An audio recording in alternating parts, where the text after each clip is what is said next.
नमस्कार, मैं हूं रविंद्र जैन और आप देखना शुरू कर चुके हैं सबकी खबर। कल 6 अप्रैल है, भारतीय जनता पार्टी का स्थापना दिवस है।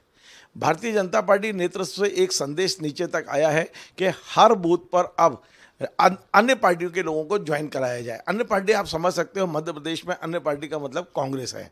यानी कांग्रेस के कार्यकर्ताओं को हर बूथ पर भारतीय जनता पार्टी की सदस्यता दिलानी है।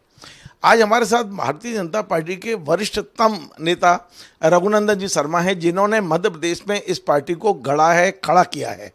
हम उनसे समझते हैं कि आखिर ऐसा क्या कारण है कि भारतीय जनता पार्टी अपने दरवाजे इस कदर खोल रही है कि कौन आ रहा है कौन नहीं आ रहा है ये भी नहीं सोच रहे हैं कि ये जो आ रहे हैं उनका आने का उद्देश्य क्या है, उनकी छवि क्या है, वो पुराने लोगों को, उनके आने से पुराने लोगों पर क्या असर पड़ेगा।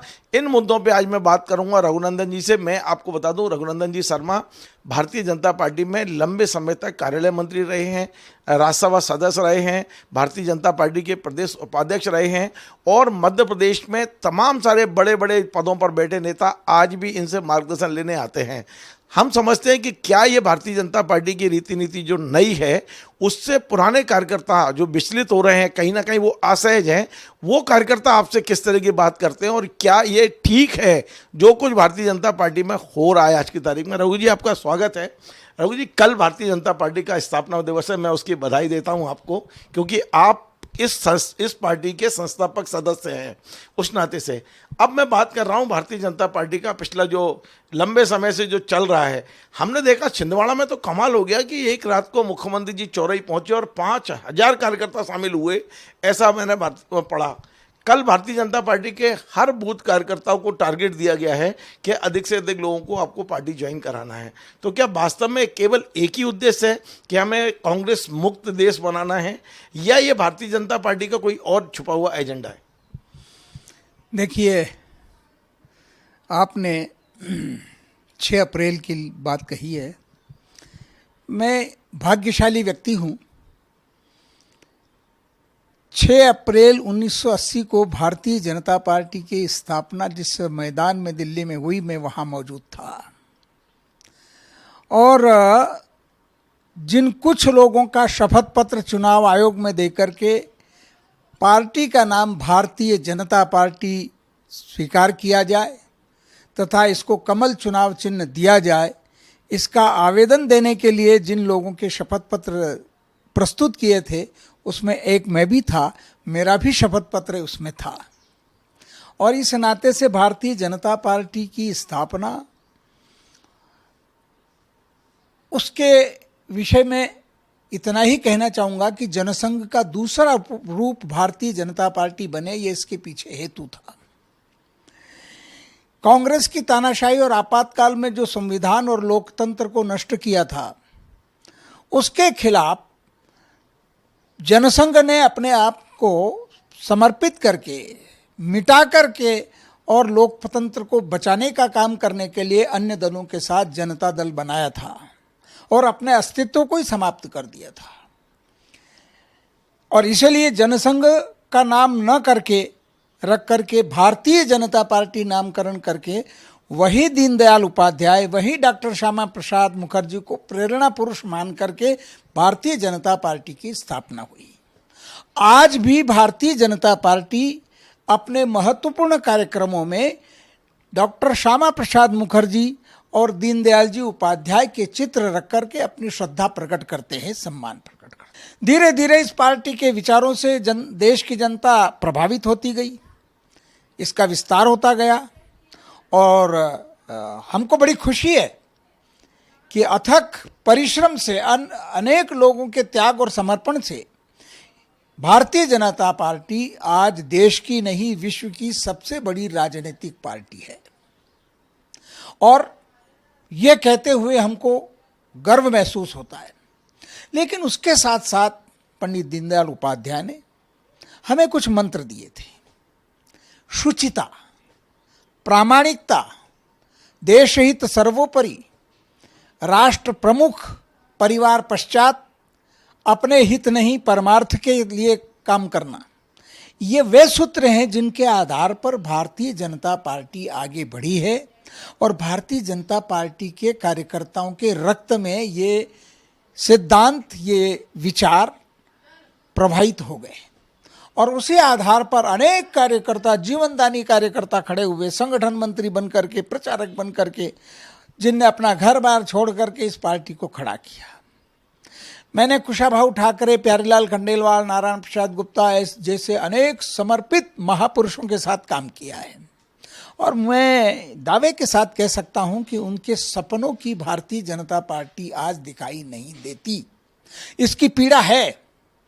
पार्टी ने यदि ये लक्ष्य निर्धारित किया है कि बाकी के लोगों को भी लेना अच्छा है, लेकिन नयों का स्वागत, पुरानों का सम्मान भी बना रहना चाहिए। विचारधारा के प्रति प्रतिबद्धता भी होना चाहिए। नए आने वाले लोगों को भारतीय जनता पार्टी का साहित्य देकर उनको हमारी विचारधारा समझाना चाहिए, उनके मन में ये विचारधारा उतर जाए। अब यदि केवल इसलिए लोग आना चाहते हैं कि भारतीय जनता पार्टी केंद्र में भी सत्ता में, प्रदेश में भी सत्ता में रहने वाले हैं या मलाई खाने का मौका मिलेगा, तो केवल मलाई खाने के लिए जो आ रहे हैं ऐसे लोगों को पहचानने की आवश्यकता है और ऐसे लोग आते भी हैं तो उनको किनारे रखने की आवश्यकता है। त्यागी और समर्पित कार्यकर्ताओं का चेहरा सामने रखना और ऐसे स्वार्थी लोगों को पीछे धकेल के रखना। भीड़ में बने रहो। अब जहाँ तक आपने कहा कि 4,000 लोग, 5,000 लोग शरीक हो रहे हैं, तो ये तो संख्या मुझे उचित नहीं लगती। मेरे को 1-2 लोगों ने और कहा कि कल 1500 कार्यकर्ता ज्वाइन हुए। मैंने कहा हुए, तो अमुक स्थान पर हुए। जिस कमरे में 100 लोग इकट्ठे नहीं हो सकते, वहाँ 1,500 कार्यकर्ता कैसे आ गए होंगे। अब छिंदवाड़ा की बात आपने कही है, छिंदवाड़ा में कांग्रेस के पास 5,000 लोग ही नहीं है, कहाँ से 5,000 आ जाएंगे।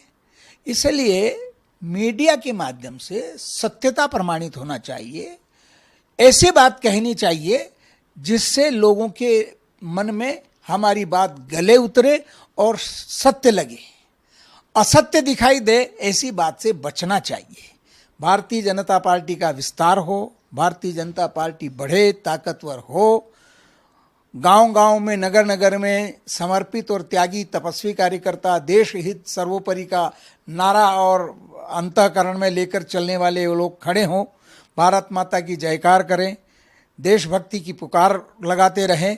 तो इससे तो हम जो पुराने लोग हैं जिन्होंने अपने जीवन और जवानी इसमें लगाई, उनको बड़ी खुशी होगी। एक बहुत महत्वपूर्ण सवाल ये है कि अभी अभी जो ताज़ा 3 लोग शामिल हुए हैं बीजेपी में, एक कमलेश शाह शामिल हुए हैं, एक पंकज संघवी जी शामिल हुए हैं इंदौर से, और एक संजय शुक्ला हुए हैं। उनके बारे में आपने अखबारों में भी पढ़ा होगा कि जो विधायक जी हैं कमलेश शाह, उनकी पत्नी के खिलाफ क्रिमिनल केस रजिस्टर हो गया था भ्रष्टाचार के मामले में, क्योंकि वो जिला पंचायत में थी। आपने पढ़ा होगा संजय शुक्ला को 140 करोड़ रुपए का नोटिस दिया जिला प्रशासन ने, क्योंकि उन्होंने अवैध खनन किया था। और पंकज संघवी के जो ट्रस्ट हैं उनकी जांच बैठी हुई है और वे आरोप सिद्ध होते के किनारे पहुंच चुके हैं। ऐसे लोग जिन पर कानून का शिकंजा कस जाता है वो दौड़ के बीजेपी में आते हैं। ऐसे लोगों के बारे में आप अपने सत्ता संगठन के क्या कहेंगे? ऐसे लोगों को गले क्यों लगाया जा रहा है? अभी मैं रविंद्र जी आपकी बात से पूरी तरह सहमत हूं।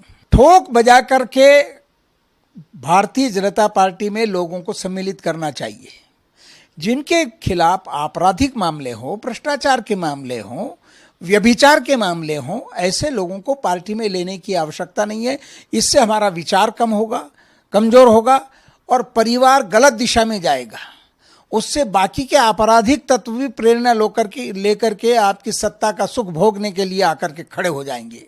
इसलिए लोगों को, हम तो एक मटका खरीदने जाते हैं तो हमारी माताएं बहनें उसको टन टन बजा करके, और कहीं उसमें खराबी तो नहीं है, खोटा तो नहीं है, दरार तो नहीं है, तो जिनमें दरार हो ऐसे मटके को अलग कर देते हैं।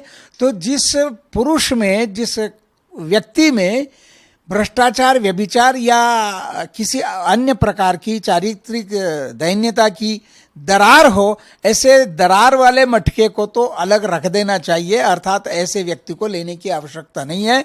पार्टी में बहुत कार्यकर्ता हैं, बहुत पैदा होंगे और कार्यकर्ता अपना जीवन लगाने वाले अभी आज भी मौजूद हैं।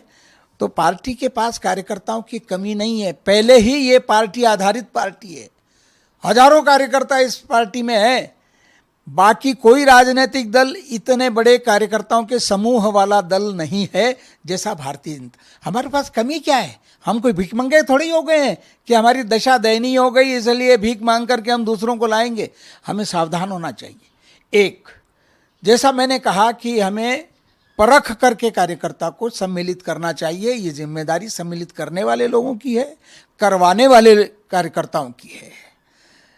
इस अंधाधुंध भीड़ में हम पार्टी के विचार को पीछे छोड़ देंगे और हम गलत दिशा में बढ़ चलेंगे। अब मुझे आश्चर्य हो रहा है कि ऐसे ऐसे लोग जिनके नाम आपने गिनाए हैं, ऐसे लोग पार्टी में भर्ती हो रहे हैं। और वो बेचारा दीपक जोशी, कैलाश जोशी, जिनको हम संत पुरुष कहते हैं, उनके लड़के ने एक गलती कर ली और उस गलती पर वो क्षमा मांग रहा है। वो अखबारों में और मीडिया में कह रहा है कि सुबह का भूला शाम को घर आ जाए तो उसको भूला नहीं माना जाता। मैं क्षमा चाहता हूँ, पार्टी से मुझे नहीं जाना चाहिए था, मैं आने को तैयार हूँ। उसको लेने को तैयार नहीं है, ऐसे व्यक्ति को लेने को तैयार नहीं है। और जिनके ऊपर आपराधिक मामले हैं उनको हम शरीक किए जा रहे हैं, भर्ती किए जा रहे हैं। मुझे तो आश्चर्य होता है कि हमारे निर्णायक लोग कैसा निर्णय ले रहे हैं।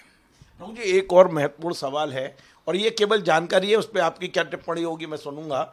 इंडियन एक्सप्रेस ने 3 तारीख को एक बड़ी खबर दी है। खबर बहुत महत्वपूर्ण है, आपको शायद जानकारी होगी, नहीं होगी तो मैं बता रहा हूँ। देश भर के 25 ऐसे लोग जो ईडी, सीबीआई और इनकम टैक्स में फंस चुके थे, करोड़ों अरबों रुपए के भ्रष्टाचार के आरोप थे उन पे। इन 25 लोगों ने भारतीय जनता पार्टी ज्वाइन की। 20 की जांच बंद हो गई, 3 को आपने वो कर दिया, दोष मुक्त कर दिया, केवल 2 के खिलाफ जांच बची है और इंडियन एक्सप्रेस ने सबूत सहित छापा है। ये किस तरह की राजनीति है देश में कि जिस दिन आप बीजेपी आई, जैसा आपने देखा होगा आज अखबारों में कांग्रेस ने एक विज्ञापन छापा है, वॉशिंग मशीन, कि आप भ्रष्टाचारी इधर से जाए उधर से शुद्ध होकर बाहर निकल रहा है। आप जैसे पुराने कार्यकर्ताओं को ये विज्ञापन देखना पड़ रहा है और इस पर भारतीय जनता पार्टी के बड़े बड़े लोग मुंह पे पट्टी बांध के बैठे हैं। रविंद्र जी, आपने वॉशिंग मशीन शब्द का प्रयोग किया, तो वॉशिंग मशीन जिस घर में भी होती है वहाँ अपने ही किसी के कपड़ों पर मैल चढ़ जाए तो उसको शुद्ध करने के लिए होती है। बाहर के गंदे कपड़ों को लाकर अपने घर में धोने के लिए, अपने घर में मैल इकट्ठा करने के लिए नहीं होती। तो ड्राई क्लीन में जाना पड़ता है। अब ये समझ नेतृत्व करने वाले आज जिनके हाथ में, मंडल में, जिले में, प्रदेश में, केंद्र में जिनके हाथ में पार्टी की कमान है, उनको ये बात समझना चाहिए और कतई आवश्यकता नहीं है कि ऐसे मैले कुचेले और दरिद्र लोग जिन्होंने देश के साथ व्यभिचार किया, यूँ कहना चाहिए कि भ्रष्टाचार किया और आपराधिक कृत्य किया, ऐसे लोगों से परहेज पालने की आवश्यकता है।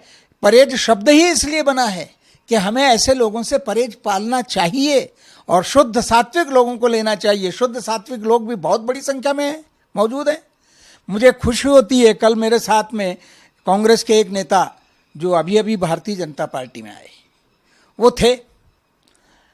भारतीय जनता पार्टी में जो नेता आए वो पिछले 25 वर्षों में कांग्रेस में रहते हुए कई बड़े बड़े पदों पर रहे, लेकिन उनके ऊपर कांग्रेस में रहते हुए कोई उंगली नहीं उठा पाया।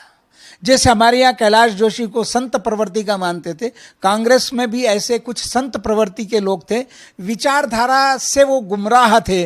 जब उनको लगा कि कांग्रेस पार्टी देश के लिए हितैषी नहीं है, हितकर नहीं है, बहुसंख्यक समाज के लिए हितकर नहीं है, तो उन्होंने त्याग दिया और वो हमारी भारतीय जनता पार्टी में आ गए। मैं नाम ले देना भी गलत नहीं समझता हूँ। सुरेश पचौरी मेरे साथ थे।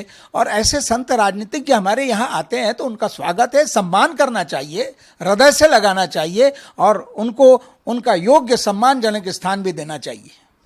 एक आखिरी सवाल है और ये भी बड़ा महत्वपूर्ण है। आप लंबे समय तक संगठन को देखते रहे, संगठन के कार्यालय मंत्री रहे और पूरा बहुत बड़ा योगदान आज इस पार्टी के लिए है।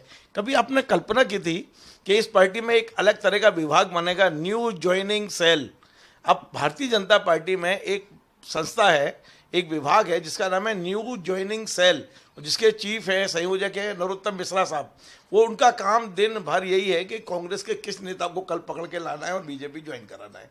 इस सेल के बारे में आपका क्या कहना है? इसके संयोजक नरोत्तम जी हैं। देखिए, ये सेल बनाया तो अच्छी बात है। ऐसे सेल बनाने के लिए मैं असहमत नहीं हूँ। कभी भी इस प्रकार के सेल बनाने का अर्थ ये होता है कि छलनी लगा करके सार अच्छा तत्व हम अपने यहाँ लें और उस छलनी में जो रद्दी है, जो कंकड़ पत्थर हैं, जो उपयोगी नहीं है, जो किसी भी तरह से पार्टी के स्वास्थ्य के लिए, जैसे मनुष्य के स्वास्थ्य के लिए उपयुक्त नहीं होता, ऐसे ही पार्टी के स्वास्थ्य के लिए अच्छा नहीं है, ऐसे लोगों को छलनी में छांट करके अलग फेंक देना और शुद्ध और सार को ग्रहण कर लेना, इसके लिए ये सेल बनता है। यदि ये सेल उस छलनी के रूप में काम कर रहा है तो स्वागत है, लेकिन बिना छलनी लगाए चाहे जैसे लोगों को भी अंदर ले रहे हैं तो इस पर विचार करने की आवश्यकता है। चलिए, बहुत बहुत धन्यवाद। तो आप रघुनंदन शर्मा जी, जिन्होंने आज बड़ा खुल के कई बातें कह दी हैं और संगठन को एक संदेश देने की कोशिश की है। कल भारतीय जनता पार्टी का स्थापना दिवस है और उसकी पूर्व संध्या पे एक तरह से आप कह सकते हैं कि एक बहुत बड़ा संदेश, बहुत पुराने नेता ने अपनी पार्टी को एक बहुत बड़ा संदेश देने की कोशिश की और साफ कहा है कि अब इस पार्टी में ऐसे लोगों के लिए दरवाजे बंद होना चाहिए जो स्वार्थ के लिए, अपने भ्रष्टाचारों को बचाने के लिए और इस सत्ता की मलाई को खाने के लिए इस ओर आ रहे हैं, उनके लिए निश्चित तौर दरवाजे बंद होना चाहिए। लेकिन ये भी कहा है कि जो अच्छे लोग हैं, विचारधारा से भटके हुए लोग हैं, वे आना चाहें तो उनका स्वागत भी होना चाहिए और उन्हें पार्टी में पर्याप्त स्थान भी मिलना चाहिए। आपको हमारा ये कार्यक्रम पसंद आए, इसे शेयर करें, लाइक करें, कमेंट करें और आपसे बार बार निवेदन है हमारे इस चैनल को सब्सक्राइब अवश्य करें। धन्यवाद।